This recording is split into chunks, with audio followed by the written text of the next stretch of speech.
Chapter 16. Are all donkeys sad? Louis did not like to leave Winslow when school resumed after the winter break.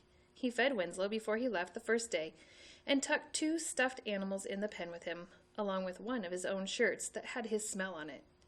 His father and mother would take turns coming home from work for the noon feeding, and then Louis would be home after school for the next ones. All day long, Louis thought about the donkey. Was he okay? Was he warm enough? Was he lonely? Louis could hardly concentrate on anything else. He doodled donkeys in the margins of his papers. In the school library, he searched for books about donkeys, but found none. There were books about dogs and horses and sheep and cows, but no donkeys. The librarian handed him Winnie the Pooh, opening it to a drawing of a donkey. "There you go," she said brightly. "Eeyore, a very famous donkey." Louis was embarrassed. He was way too old for this book, he thought, and he already knew about Eeyore, the sad friend of Winnie the Pooh. Are all donkeys sad? Louis wondered. Louis was relieved after the first day back at school, when he returned home and found Winslow standing in his pen, nose pressed against the wire, wagging his fluffy tail like a dog. "Winslow, you're happy to see me, aren't you?" Winslow giggled and waggled and nudged Louis's face and neck. "You're not sad, are you?" Winslow burst out of the pen and flopped onto Louis's lap, his legs collapsing in a tangled heap. His big, sticking-up ears tickled Louis's face. Chapter 17. You don't have to do that. Louis rarely saw Nora at school, but when he did, she was often alone, either trailing down the hallway after her classmates or seated by herself at lunch. He hadn't recognized her at first, without her big coat and hat and boots. One day at lunch he sat down across from her with his tray. "You don't have to do that," she said, studying her sandwich. "Do what?" "Sit there." "I know that. I know I don't have to. Maybe I want to." "Yeah, right." They ate in silence until Nora asked, "How's that thing? The sickly creature? Did it die yet?" "It's a donkey. His name is Winslow. He did not die." She looked up from her sandwich and said, "Yet." "He's really doing good," Louis said. "You should come by and see him again sometime." "I'll think about it." The following Saturday was sunny and warmer than it had been in weeks. Most of the snow had melted. Winslow was following Louis as he circled the yard. "Maybe you should get a leash for it," someone said. Louis turned to see Nora on the sidewalk. "If you get a collar and a leash," she said, "you could walk it like a dog." "Not a bad idea," Louis said. "I've got a collar and leash at home." "You do? You have a dog?" Had a dog. "I'm sorry," Louis said. "That stinks." "What stinks?" "You know, that you had a dog, but now you don't. So it must have... Did it... I guess it died, right?" "Well, it could have run away," Nora said. "Oh, it ran away?" "No, it died." Sometimes when Louis talked with Nora, he felt as if she was speaking a foreign language. "Do you want to pet Winslow?" "Why'd you call him Winslow?" "I don't know. It just came to me when I first saw him." Nora removed a glove and tentatively patted Winslow's neck. He waggled his head and twitched his ears. "That means he's happy," Louis said. "Maybe," Nora agreed. "Or maybe he waggles his head at any old thing." Chapter 18. Louis found one of Gus's postcards. It's called Remember Me. Louis found one of Gus's postcards on his bookshelf. It had been propped up there, but had slipped between books. He liked reading Gus's words, even though Gus rarely said anything important. Seeing his handwriting and reading his words made Louis feel as if Gus could walk in the room at any time. "Hi, everybody.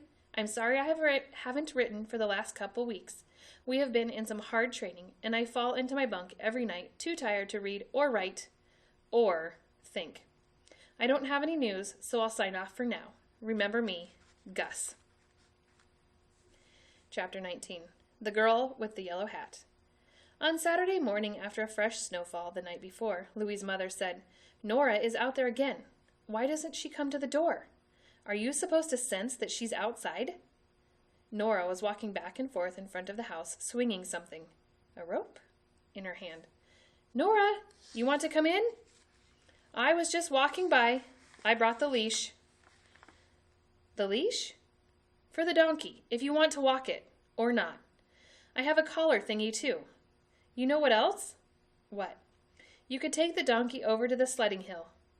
That is how Louie and Nora ended up taking Winslow for a walk down the street in a dog collar and leash, and towing a sled to the sledding hill. "Try it with Winslow," Nora said. "Go on, he might like it."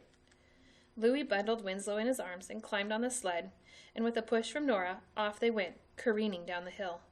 Winslow's ears flapped crazily in the wind, slapping against Louie's face. The sled swerved left, and then right, and then straight down the last fast slope. "Wow!" Louie shouted. Nora was standing at the top of the hill, clapping her gloved hands together, a bumblebee beacon in her yellow hat and black puffy coat and black boots. "Your turn," Louie urged. Nah. You have to. And Winslow wants another turn, so here." Louie shoved Winslow into Nora's arms, and he held the sled ready. "Well, if I have to." And all the way down the hill came the strangest sound, rop and rop, and only half of those were coming from Winslow. The rest were from Nora. Chapter 20, Lovesick. Louie ran into Mac on his way home from school one day. Mac was not his usual peppy self. His head hung low, his arms limp at his sides. "Hey, Mac, what's the matter? You look terrible." "Thanks for the compliment. Are you sick?" "Yeah, I'm sick." Mac placed both hands on his chest. "Love sick? I'm a goner." "Claudine?" "Yes, Claudine." "Claudine? Who else but Claudine? She hasn't spoken to me in 2 days. 2 days, Louie! That's an eternity." "You make her mad?" "She said I was starting to suffocate her. Too much attention. Can you imagine that? How can you give a person too much attention? I thought. That's what girls wanted. Attention." Louie had never thought about what girls wanted, or even what boys wanted, or if there was a difference, or if it depended on each person. The only time Louie could recall feeling too much attention was in 2nd grade. A new girl, who did not speak much English, had attached herself to Louie on the first day. "Say me Cookie," she said, clamping onto Louie's arm. "It best her name." The teacher seemed pleased that Cookie had found a friend so quickly. She asked Louie to sit next to Cookie and explain things to her, and to show her around the school. "Me?" he said. "Are you talking to me?" "Of course, Louie, I am talking to you. Thank you for welcoming Cookie." From that moment on, Cookie did not leave Louie's side, except when she or he went to the bathroom. She followed him from the moment she saw him in the school courtyard in the morning until the bell rang in the afternoon. She probably would have followed him home, except that she rode a bus to the other side of town, and Louie walked home. After 3 weeks of Cookie's attention, Louie had confessed to his mother, "I can't stand it. Cookie's always breathing in my face, or asking me questions, or following me around, or hanging on my arm. I can't go back there." "Maybe you should mention to your teacher that you need a little break from Cookie." "How can I do that when Cookie's always there, latched on to me?" "You'll find a moment, I'm sure." And he did find a moment a few days later when Cookie went to the bathroom. Louie raced to his teacher and blurted out his dilemma, begging her to rescue him from Cookie. His teacher said. "I suppose one day you might long for such attention, but I understand. I'll encourage Cookie to make other friends." And Cookie did gradually make other friends, and soon she hardly seemed to notice Louie at all. And although he felt relieved, he also felt puzzled. Didn't she like him at all anymore? Now, walking home with Mac, who was lovesick for Claudine, Louie said, "Leave her alone for a few days. See what happens. Maybe she'll miss you." "When did you get so wise?" Mac asked, giving Louie a shove. "Maybe it's from hanging around Winslow." "Come on. Come see him. He'll make you laugh." Winslow stumbled into their arms and flapped his floppy lips, and when Mac left, he was laughing. "That donkey," Mac said. "That donkey cracks me up."